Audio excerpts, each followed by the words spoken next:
In this video, we review our fundamentals of functions and relations.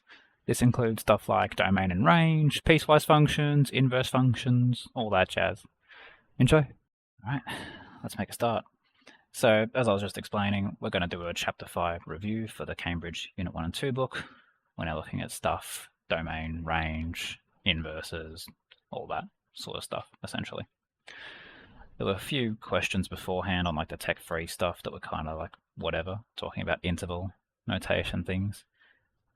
The gist of what you'll be looking at in an actual exam or SAC scenario is going to be what you're seeing stuff like question 4 here, which is sketching graphs, state range, or do domain range, figure out A, B, this sort of stuff. So we could do some tech-free, we could do some tech-active, multi-choices. Is there anywhere or any topic type stuff that people want to really focus on within the functions and relations fundamentals? Because otherwise I'll just pick out some key examples.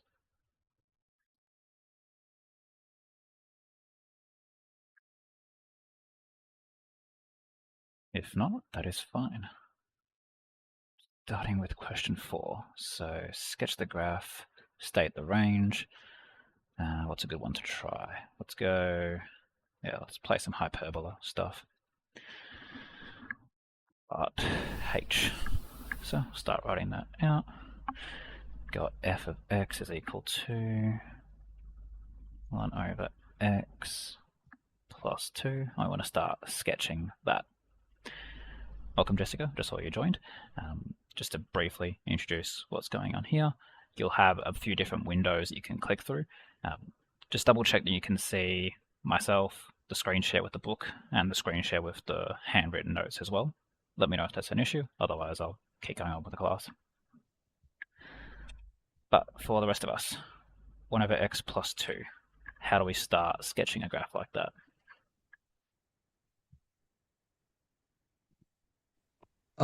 You'd want to figure out the horizontal asymptote. Yeah, horizontal asymptote. Because of the plus 2 y translation, that'd be at y is equal to 2. Yeah, absolutely. Y equals 2. Got our asymptotes we're working on. Y equals 2. That's one of them. Yeah. Hyperbola has. Yeah. Your vertical asymptote will just be at x is equal to 0.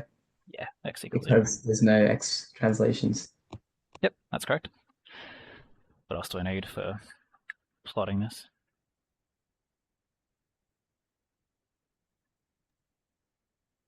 And then to find like the y-intercept, you just want to make x 0. Yep. And you want to make, and to find the y-intercept, so to find the x-intercept, you want to make y 0 and then rearrange for x. Yep, okay. So start with y equals 0. You're going to have 1 over x plus 2. And then, well, rearranging from there, negative 2 equals 1 on x, minus 2x equals 1, x equals minus a half. So it's going to give us that. And then for x equals 0, well, you're going to see an issue pretty quickly. If you try to find your y-intercept, so x equals 0, you've got to divide by 0 error in there. So what does that tell you about the graph? There is no x, there's no x-intercept. Yeah, correct. No x-intercept. And that should make sense. X equals 0 is an asymptote. We can't ever actually touch it. Now all that's left to do is to figure out how to actually draw the shapes of the hyperbola. So I'll draw the other axes on top, just so you can see it all. What quadrants, if this is 1, 2, 3, 4, which quadrants should the hyperbola occupy?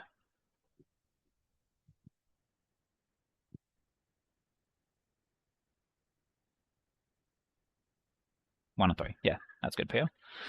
1 and 3. So I'll get those out of the way. 3. And the easy shortcut for that, as long as your hyperbola has an intercept, as soon as you see that there's an intercept in a given spot, you know for a fact that your hyperbola has to go through at least that one.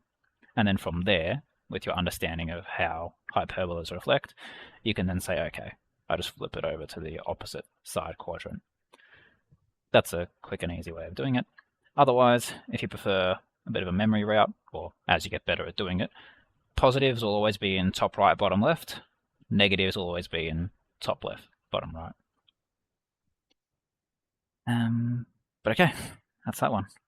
As for range now, so we sketched our graph. We need to get the range of our hyperbola. How we know? Is it all real numbers except 0?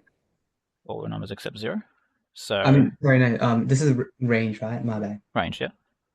This is it's just all real numbers, right? Just all real. Okay. How about y equals 2? Except 2. Yeah, there you go. So whenever you're giving range, you just want to look and see what are all the possible y values of our function, and because it's an asymptote at 2, you would then just say all real excluding 2, and that will be your range for that. You can give it in set notation if you like. That's what I've done there, using the sets of numbers. You could give it as interval notation instead. So well, y is an element of minus infinity to 2, non-inclusive, union 2 to infinity. That gets a bit long though. You'd probably rather do the shortest possible. But okay, that's hyperbolas. I've noticed part I is an interesting one. It doesn't look like a function we... Well, actually that's not even on the list, right? That's why it's weird. Never mind, won't look at I. Okay. What else is interesting to look at? Yeah, let's do a families of functions thing. So we'll do question 7. I'll write that down on the page. Y equals, well, not y, f of x. F of x equals ax plus b. We know f of 5 is 10. And we know f of 1 is negative 2. Find a and b. What might we do?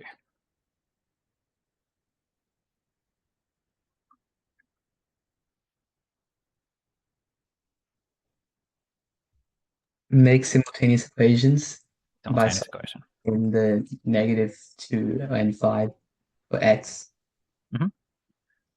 Yeah, so each of these are themselves each an individual point, so you would just put all those in there. So 10 is the y value for this one, and 5 is the x. So 10 equals a times 5 plus b.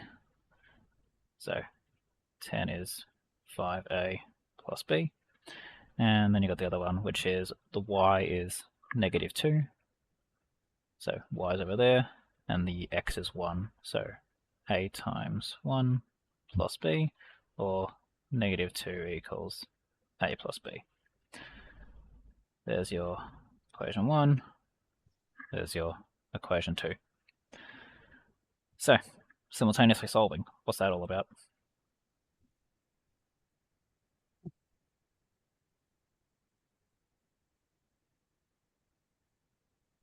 Could we subtract the 2 functions to eliminate b?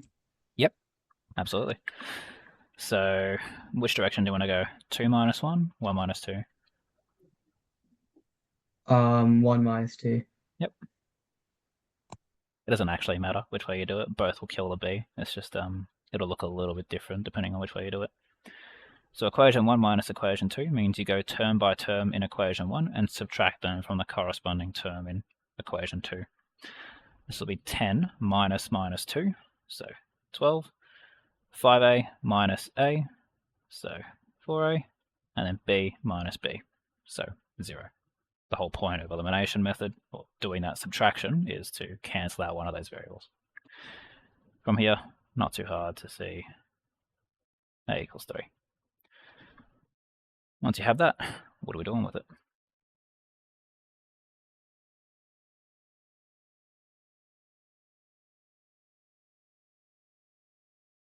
Just sub a equals 3 back into either equation 1 or 2 to forget b.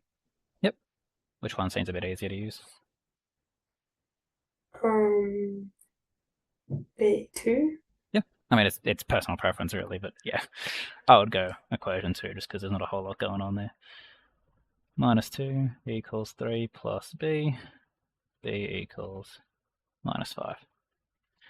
And so laying out your answer something like this, you could even do your own highlighting if you're doing it like for an actual test, as long as you have the things that are the deliverable on the very bottom, so values of a and b, give it a nice underline and you'll be fine. Okay, there's a question 8 in there, which is the exact same thing but for a quadratic.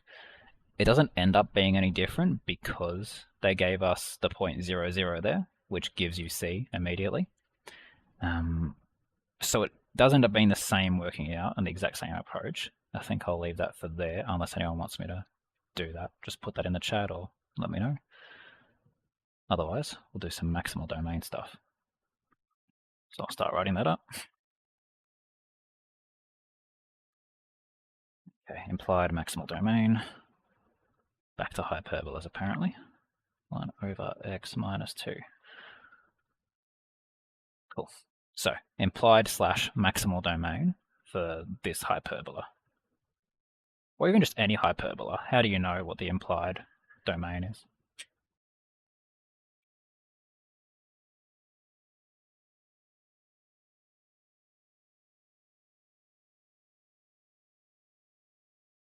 What does implied domain even mean for any function? Any x value, like all the x values where the function is true without restriction. Absolutely. So what's the issue with the hyperbola? Why can't I just say all real numbers? Because it has a vertical asymptote at 0. Normally it does, yeah. The regular hyperbola has a And vertical then, so asymptote. this one would have a vertical asymptote at x is equal to 2. Yeah, correct. So basically, you're looking for all the possible x values that I can chuck into a function before the math breaks.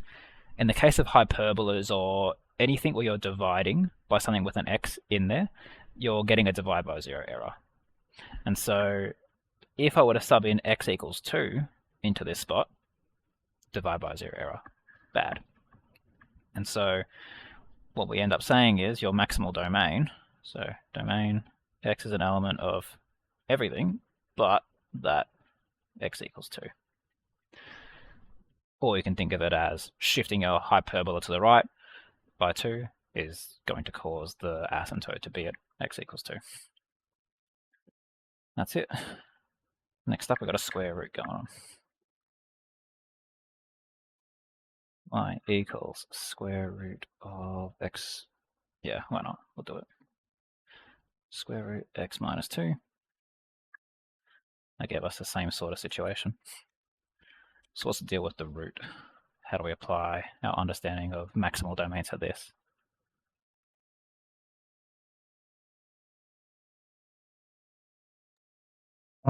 We'd see that like all the values after x is equal to 2 are true in the function. Yeah. Why? Because the root like shoots right towards the right. Usually it starts at the origin because of the x minus 2, it would shift 2 units to the right on the x translation. Yep. And then anything towards the left of that would like not work. That's good. Why does the shape look like this though? Like why does it look like this sort of thing? Because it's a root and then you can't have a negative root number. There you go. Yeah, square root can't be negative.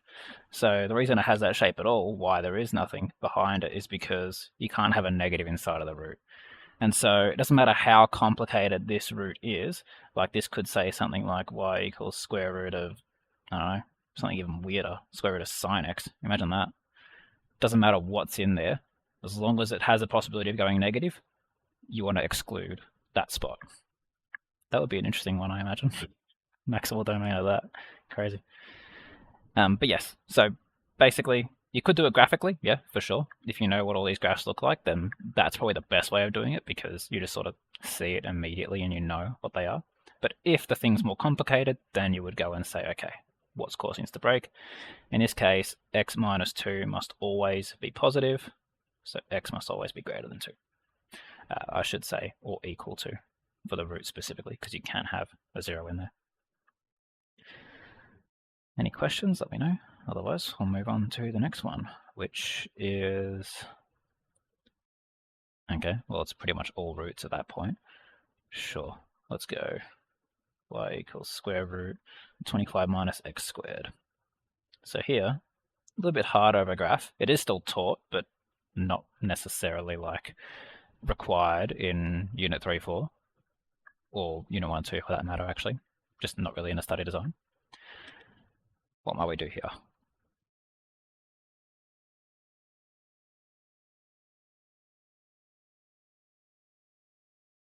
You might want to establish where the graph starts and which way it shoots towards. Yeah, okay.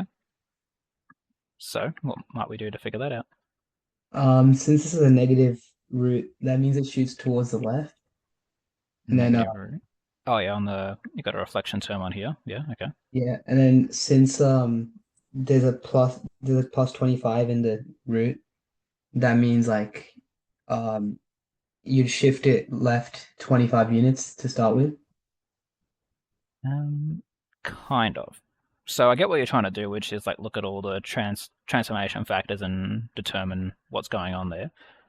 The fact that this is an x squared does actually change this graph from being a typical tick to some side, and it becomes a semicircle.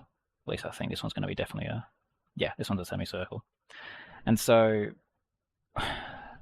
this is where you either know what a semicircle looks like, in which case you would spot this as...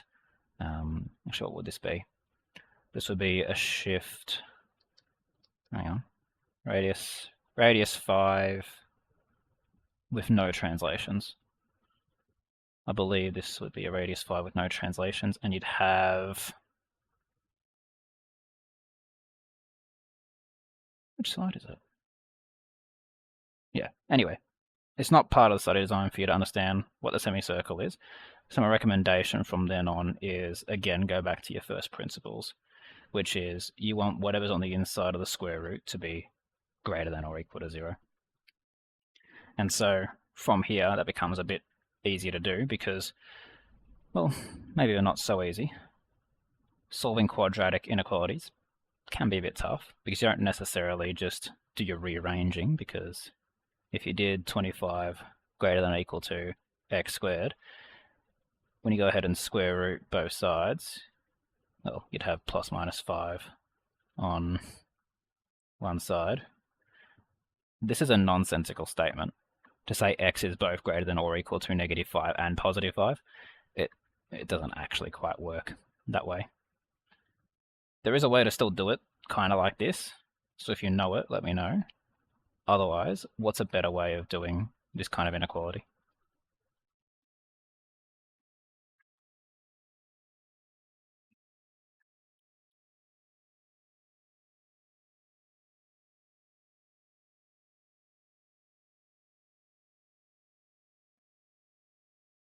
Just for your own interest, here's the square root, what it would end up looking like. So it was radius 5 centered at the origin because there's no translations. So a bit harder than just the regular old square root. That's why we're doing this method. But okay, the way you would handle these kinds of inequalities is sketch them. So instead of making sure we get everything on the same side first. So when you do your sketch, you want to make sure it's an inequality about 0. So greater than or equal to 0, less than 0, anything like that. So, sketch of the quadratic. You don't need to be super detailed. Really, you just need the x-intercepts of your graph and the overall shape. Like, for example, if the turning point wasn't so obvious, we wouldn't have to go ahead and solve that. But for this one here, how would we sketch 25 minus x squared?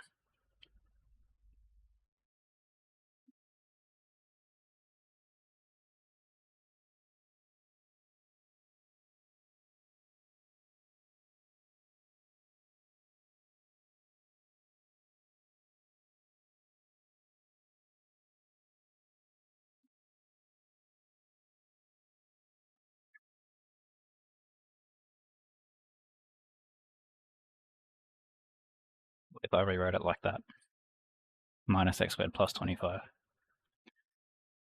Any easier? If we're trying to find the x-intercept, it would be just that y equals 0. Yeah, so the intercepts we'll need to sketch it, absolutely. And so y equals 0 is a good start. So y equals 0 would give you 0 equals negative x squared plus 25. And that's kind of what we achieved over here. X squared equals 25, x equals plus minus 5. So pretty happily we've got our 5 and minus 5 over here. What else do you need to know how to sketch a parabola?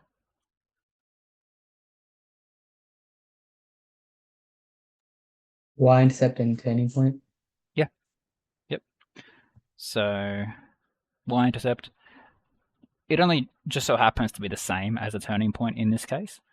If you're just sketching the inequality, you really only care about the x stuff and where the y is sort of located, whether it's positive or negative. But okay, so if we want to find turning point, how do we know where that is?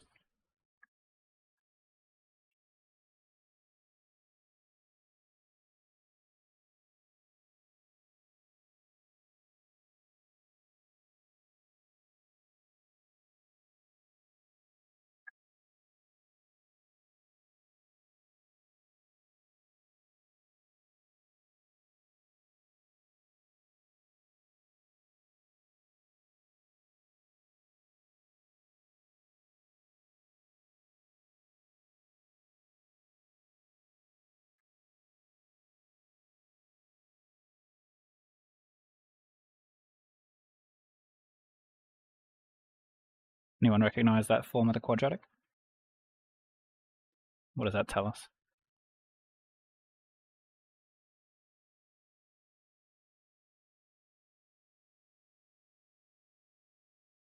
All right, here's a different question. Basic graph of x squared. I think we can probably all agree. Looks like that. If I had negative x squared, what do I have to change?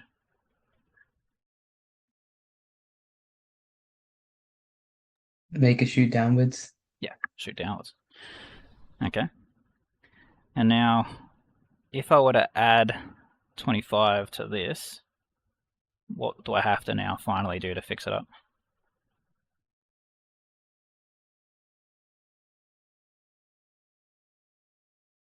What does it mean to add something to the front of any function?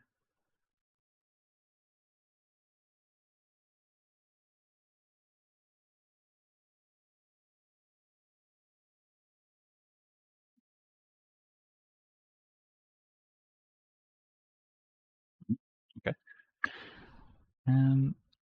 You did it before when we had. Maybe we didn't actually. No, we didn't actually have any vertical. No, we did. Yeah, we had a vertical translation. Whenever x plus 2. Whenever you have a constant that's added out the front of a function, that is always a vertical translation.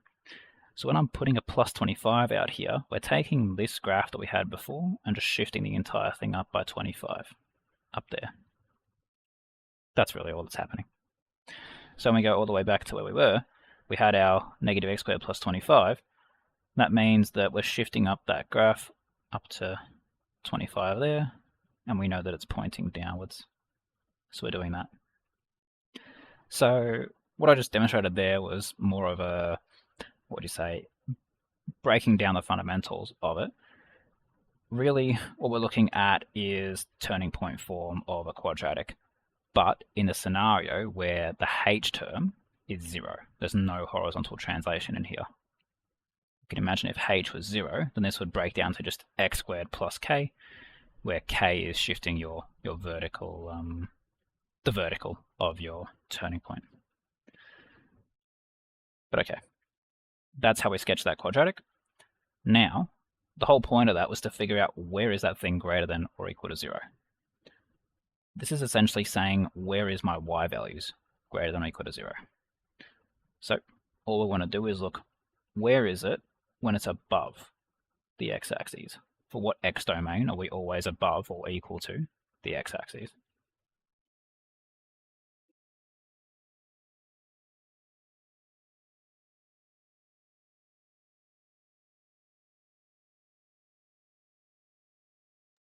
Between -5 and +5. Yeah, absolutely. Because that's the part of the graph which is above.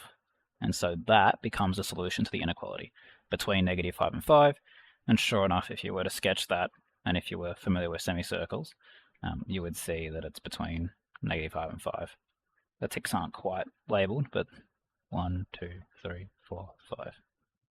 1, 2, 3, 4, 5. If you're looking for the shortcut on semicircles instead of having to go through, I mean, sketching a quadratic isn't the end of the world. So if that was tough for you guys, you probably should review that before getting into these kinds of questions. If you're looking for an even shorter cut, it's not really in the study design, but when you have some kind of function which is constant minus x squared, you have a semicircle. And the way it works is if you convert that down to its squared component, this is the radius of that semicircle. And so that's why when you look at the semicircle, it was centered at the origin and had a radius of 5 either side of it. Now, to shift this thing around, your translations would go either directly on the x, in which case you have a horizontal translation, or a plus at the front here, in which case you have a vertical translation. So if I had a 3 here and a 4 here, the center of my circle, semicircle rather, would be at 3, 4, and then there'd be 5 either side of that. So 5 this way, 5 that way, and 5 up. That's how you sketch the semicircle, but probably better off is just knowing your fundamentals, which is making sure whatever's inside your square root's greater than or equal to 0. Do I need to clarify any more of that? In the meantime, I'll have a look and see what else we could do. Oh yeah, there's a lot of these we could have a look at, sort of quick fire. What I'll do is either give a screenshot of this in the chat, and you can use that to have a look at it, or we can just work out of the screen share. We'll just go top to bottom, stating which of them are one-to-one. But before going through specific examples, can anyone remind me what it means for a function to be one-to-one? Well, every single x value only has one given y value. Yeah. Okay. So that's a pretty good definition. It does fall short a little bit. So if I have this function versus this function, are they both one-to-one? Which one, if not?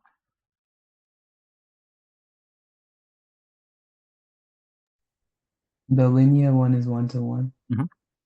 So the only thing I'd add on to the definition that you had is it has to be a unique y value, because this quadratic also has only one y per x. So any vertical line that I draw on here will only touch it once. There's only one y per x. But the linear has a unique y per x that never shows up anywhere. So the shorthand definition for one-to-one is, does it pass both the vertical and the horizontal line test? Fair enough. With that in mind, let's go top to bottom. So kind of already gave 10a away. Is that function one-to-one or not?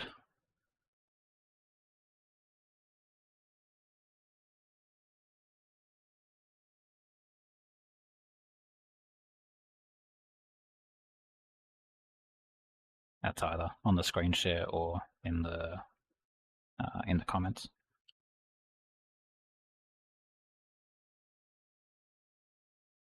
No, not one-to-one. Correct, yeah. Any quadratic over its maximal domain has a turning point, and so it's not going to be one-to-one. It's just like this example one here that we drew. How about part B though? A little bit different there.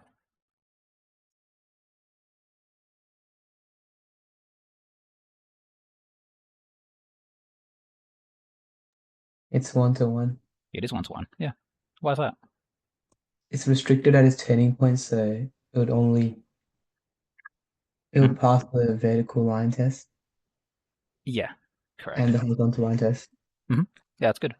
So to get a visual going, this would be a quadrant that's shifted right by 2, but because its domain starts at 2, your turning point is where it was cut off at, and so sure enough, this will be a 1-to-1 function. Nice. Part C, linear, 1-to-1. Yes or no? We also had that example as well. Yeah, 1-to-1 is correct. How about D? We haven't touched the square root yet. Does square root pass the horizontal and vertical line tests?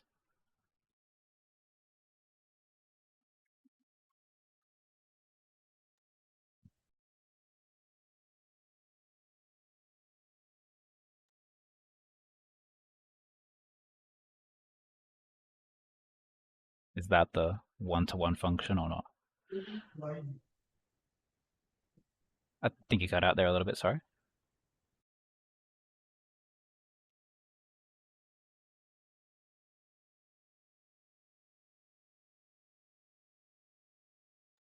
I think it's 1-to-1. Yeah, it's 1-to-1. It'll always ascend to the top right. It never goes back on itself. So no turning point is a pretty strong indicator that it's going to be 1-to-1. How about the hyperbola? So we got 1/x minus 2. Draw that.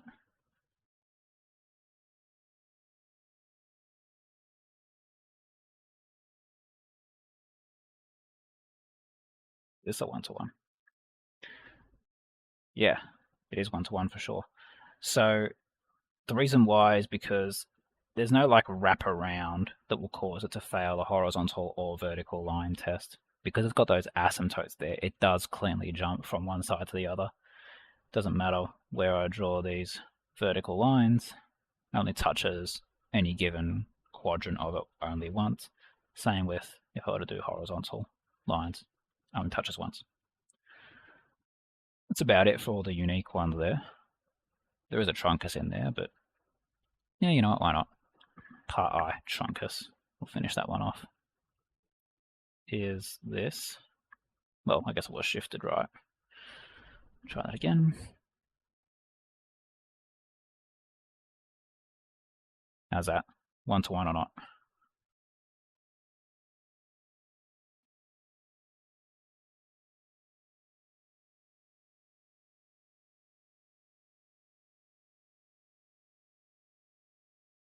Yeah, that's right, Pia.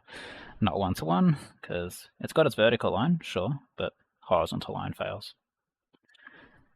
Cool. Okay, that's that. Sketching graphs of piecewises. Yeah, okay, let's do that. Alright, I'll start drawing out the piecewise, and in the meantime, you guys have a think about how you might start drawing a piecewise.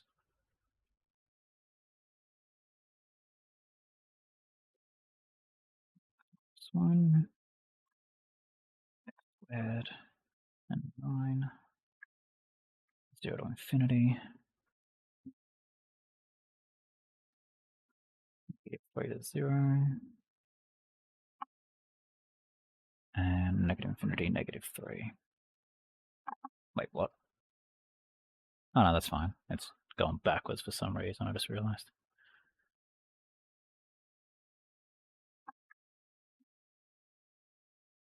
That's a weird one.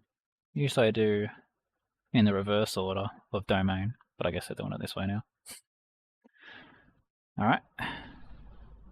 What do we do to sketch any piecewise?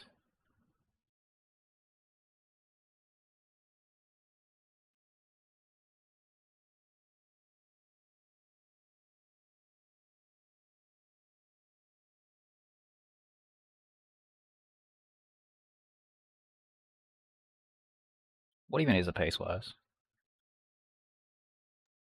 You sketch the functions individually? Yeah. So piecewise, you can kind of just think of this as a combination of 2 or more functions in the same axes, essentially. And so the way the piecewise works is you read them left to right and you sketch those functions over their given domains. So this means sketch that linear from 0 to infinity, sketch that quadratic from -3 to 0, and sketch that constant for -infinity to -3.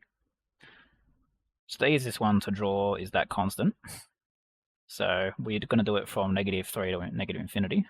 So let's give us some space, like say there. What does the graph of a constant look like?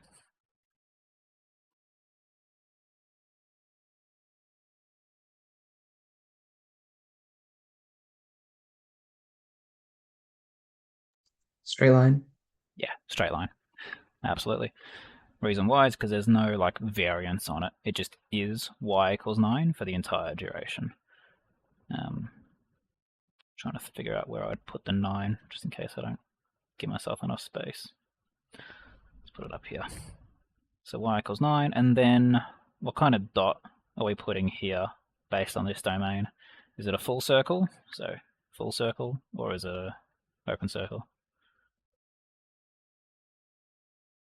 Open. Open, yeah.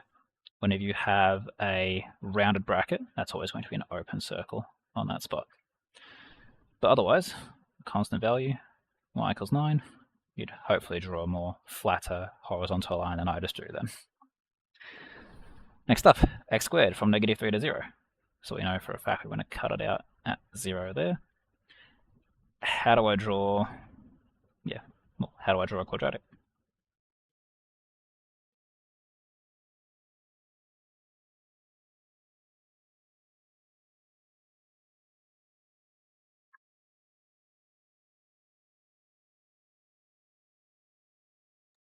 You just want to join the origin and that the ending of the straight line with like a sort of like curving line. Yeah, basically. So the basic quadratic, if you were to draw it on its own, we saw it before, it's just that, points up. Now, why does it join? Why not just shoot off like up here? Because it's restricted where the other function ends. Yeah, okay. So why can't it go up here then and join up there?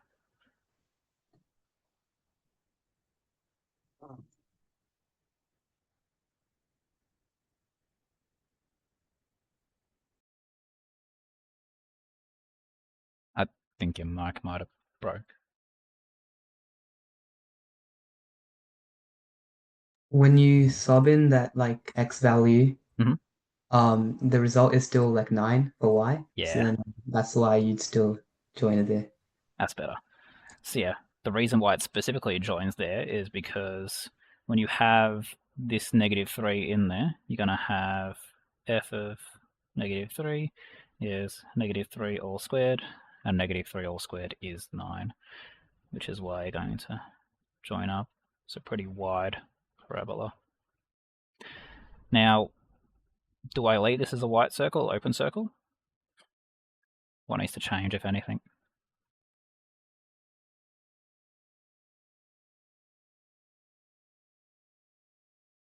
Would you want to fill it in because the quadratic includes it? Yeah. So if there's ever a join up, if one of them has a square bracket, then you replace the entire thing with a dark circle. That's the rule, pretty much. Now, it is possible that both of these could have been rounded brackets instead, in which case, sure, leave it as white or open. But in the case where you've got one square, one round, the square always takes precedence. Okay, that's 2 down. Done that one, done that one. Now all we've got to do is this linear from 0 to infinity. How do we sketch any linear?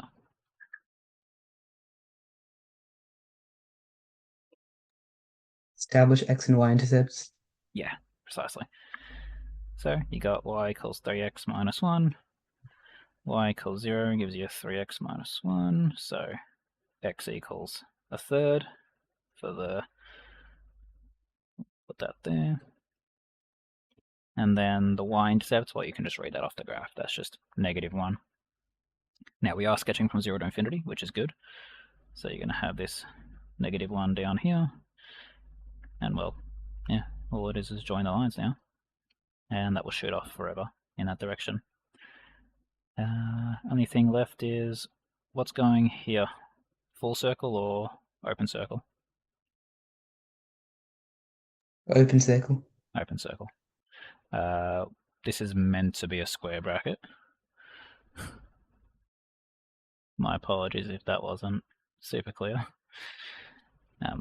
Yeah, so square bracket's going to be full circles. But if you saw those open, then I don't blame you. And yeah, that'll be that. So here you have an example where sometimes they join, sometimes they don't.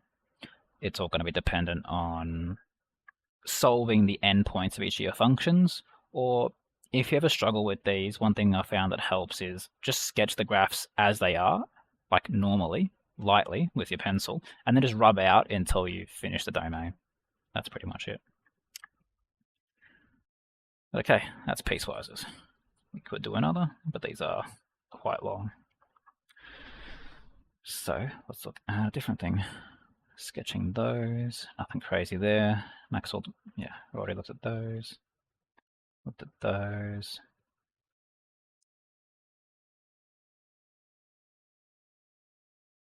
We can talk about 17b here. There's not a whole lot going on here. I just sort of want to clarify a concept.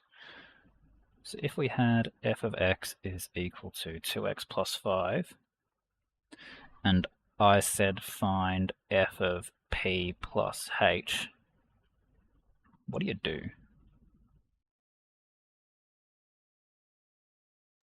You sub in p plus h everywhere you see x. Yeah, absolutely. So you want to distribute the 2 to p and h. That's it, yeah. That's exactly right. And then, yeah, if you want to go and distribute that afterwards, then yeah, for sure. I'd recommend starting by putting things in brackets first. That's like the least, it's the way you can make the least amount of mistakes when it comes to how things may or may not distribute. But, you know, if you're keen enough to go straight for the end, then by all means go the full distribution. Okay, that's that. Ranges of other functions. What else we got? Nothing too crazy there. Let's try and find an inverse. Yeah, here we go. Inverse function. It is a multi-choice. It shouldn't matter. We'll try and do it by hand anyway. So if I have f of x is equal to 7x minus 6, then how do I find f inverse of x?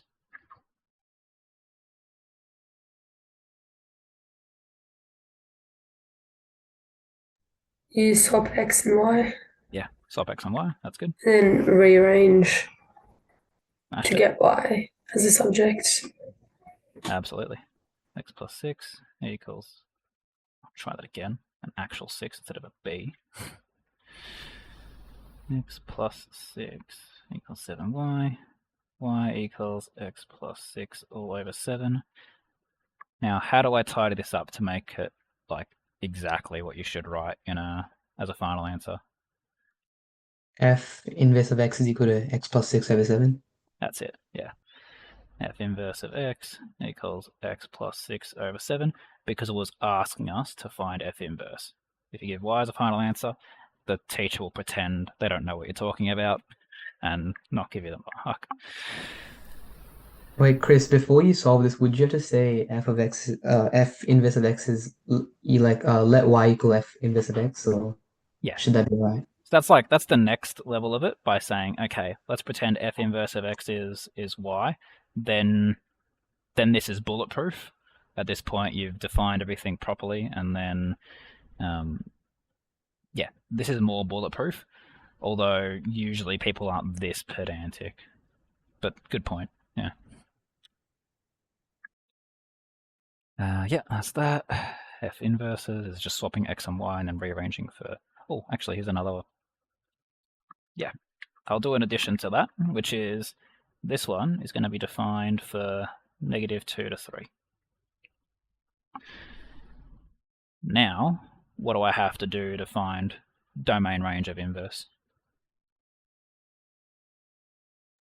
Is the range and domain given in this question? It wasn't, but I just added it to to the thing. So I've made the original one -2 to 3 as a domain.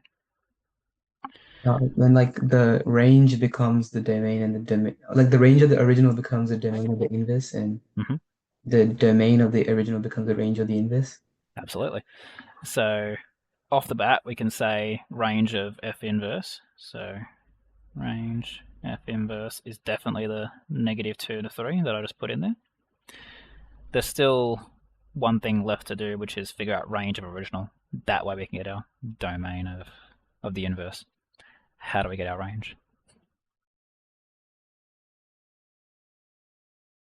This range, I should say.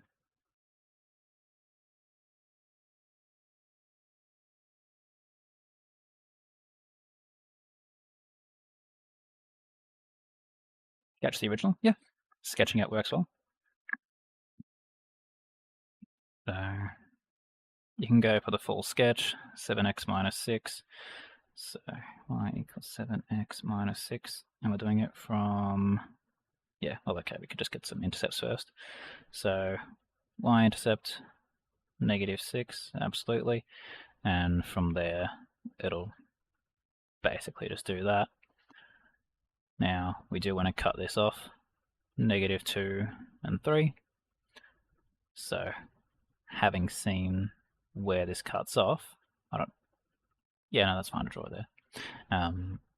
Having seen where this cuts off, how do you actually find this spot, and this spot as far as y values go? Sub the x's in. Yeah, sub them in. Perfect. Y equals 7 by 3 minus 6. 1 minus 6 is math. Is that 15? Yeah. That's y equals 15 up there. And then 7 minus 2 minus 6. There's some negative number. Minus 14 minus 6 is 20. And so here's your upper bound. Here's your lower bound.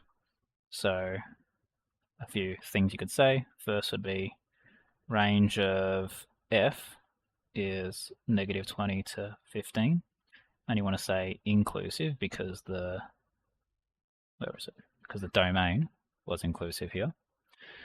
And why is it still blurry? There we go. And then the other thing is that you now have domain of F inverse, which is the exact same.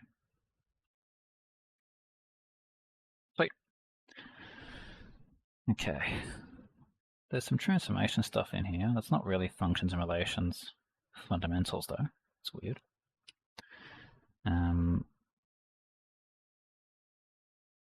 Yeah, why not? A little bit of transformations can't hurt. So we have y equals 2 over x plus 3. It has a, like after this, it has a reflect in, which one's first? Reflect in x, then reflect in y. And it's asking us to figure out what the final equation is going to be.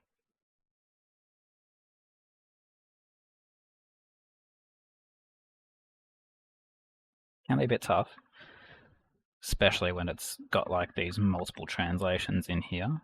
Going direct to the function is, I don't necessarily advise it, but it does work. Have a think about what you might do.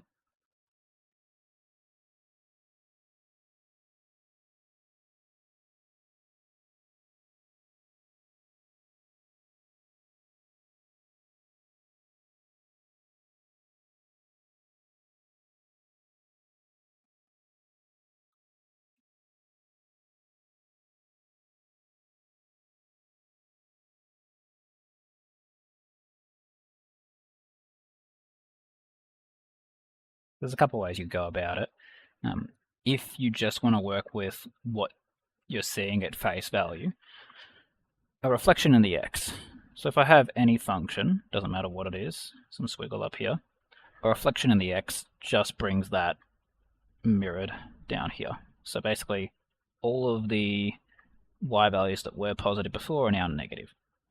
So basically, what's happening is I take this function that I have, and instead of having a y there, I now have a negative y there, because all of my y values have flipped to being negative. Now, we don't like having that in functions, so we're just going to bring that over. -2 on x, -3. That's that one handled. As for reflection in the y-axis, well, that's when you sort of have the opposite, which is you got some stuff over here. Y-axis is the mirror, and it's reflected over there. So the y value stay constant, but the x value gets flipped. So you take where you left off from before, y equals -2 on negative x now, because you've made the x negative, and then that gives you your reflection, or your sequence of reflections. Now, the part that confuses everyone is they don't do this, they just slap a negative directly on here and call it a day. That's the main issue with this approach. No one really thinks to put it over here, or no one thinks to distribute that negative through everything. So if you like doing that, that's the thing you've got to watch out for, so keep that one in mind.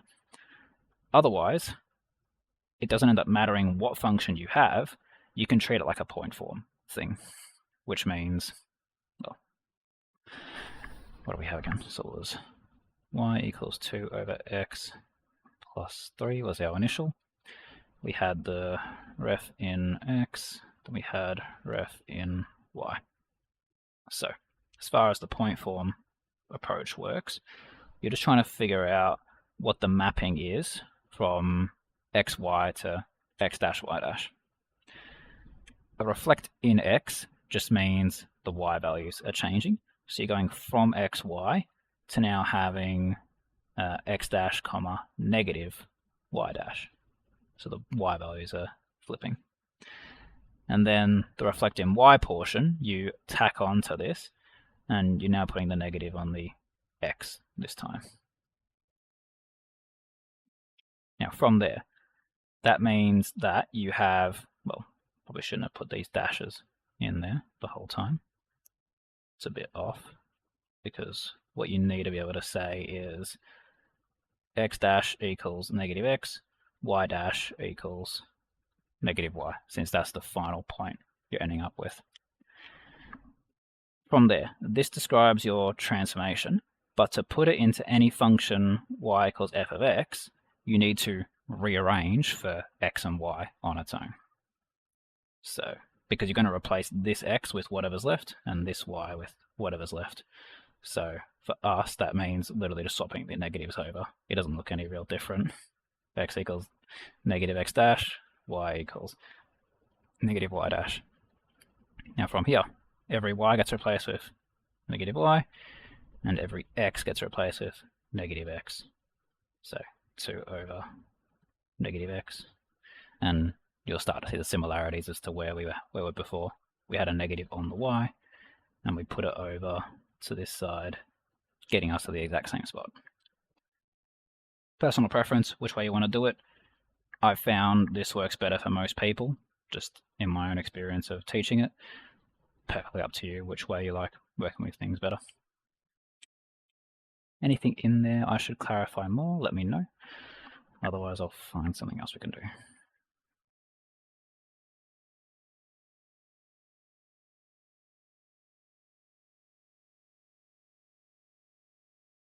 That's pretty much it, actually. There's some extended responses in here, but it's probably a bit late to go through those, unless I can find one that's... We could talk about how we'd go about them. And maybe I'll pull up some, I'll pull up some CAS stuff to do. Okay, so we'll have a look at this extended response one. There's some medication, concentration of drug in a bloodstream, given by a piecewise, and it's over a 12-hour period. So the Y values are going to be the concentration in the bloodstream, and the T values are in terms of hours, because we know it's a full 12-hour period here. First question, find the concentration of the drug after 2 hours. Well, yeah, 2 hours after medication was taken. So just want to clarify that t equals 0 is in fact, yeah, t equals 0 is as of medication being taken. So if I want to find the concentration 2 hours after medication was taken, what would I do, just broadly speaking? You would sub 2 into the function that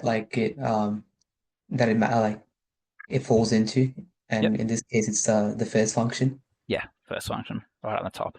Why is it the first one? Because 2 is between 0 and 3. That's it, yeah. So you look at the x value, or in this case a t value that you want to sub into, and you just got to figure out where does that belong. And in this case, domain 0, 3. That's it. What is maximum concentration of the drug during the first 3 hours? Keep in mind you would have a CAS for this, so what might you have done?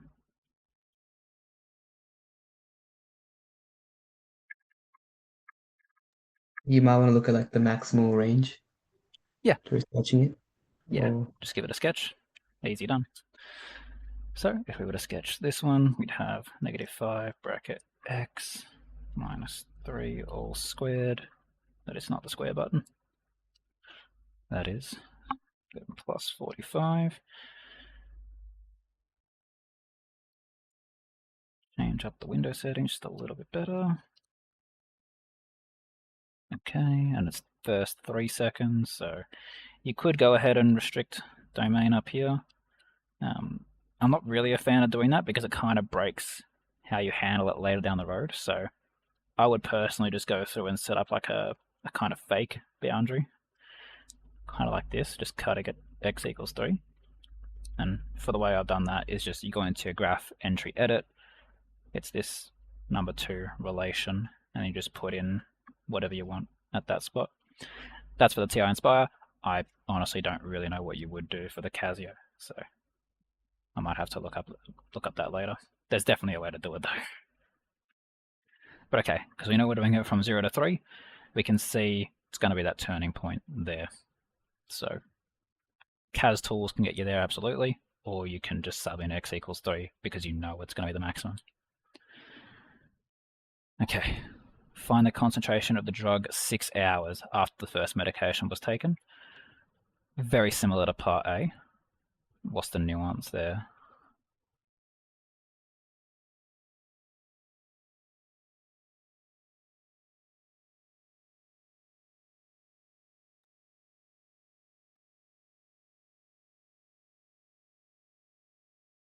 Do you need to add like the previous results from the first function as well, or not actually, because the previous function is independent as far as domains are concerned. Because concentration is concentration is just the y value at that spot.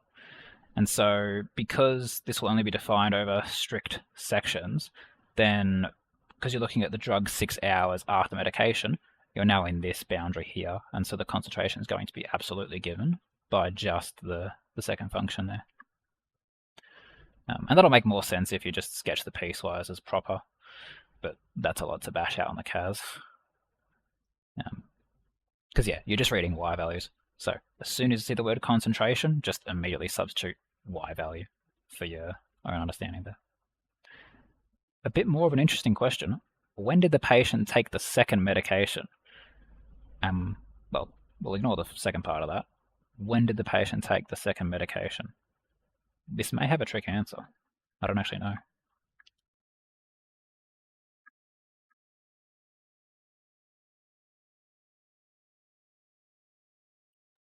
You might want to sketch the whole piecewise and then look for a second increase. Yeah, look for an increase. That's better. So you don't go straight for the cutoff here and assume it's going to bump up immediately. Even though it should, it's a negative quadratic, it should have a sharp increase from there. But you want to make sure. It's not always guaranteed to be the handover. I think it will be, but we'll see. So we'll cut that one off at 0 to 3. With any luck, this should have an increase again. So second one was negative bracket x minus 3 all squared plus 45 once more. Ah, didn't do it. Look at that. So you can see it still sharply, well, it still continued to curve off in the wrong direction. And so, yeah, you'd have to then sketch the rest of it. All right, we are going a bit over time, so feel free to leave if you have other places to be. Otherwise, I'll finish this one up for the rest of us. So 3 less than equal to x less than equal to 9. That'll be that. And then finally have, surely it's got to be one of these then. -5 bracket x minus 12 all squared. And then plus 54. Okay, plus 54. It's got a different vertical translation. Definitely got to do something, right? Go from, let's say 15. Yeah, even just looking at it there. So it's going to be this transition between the two functions. So that would be the immediate time the second medication was taken. And even then, like, you're assuming that the drug will immediately be like ingested and make its way into the bloodstream. But that's a bit pedantic. Basically, that point there. So good that you drew the full thing out and not just assume it's a crossover. Anything to clarify further there? Otherwise, I'll let you enjoy the rest of your day.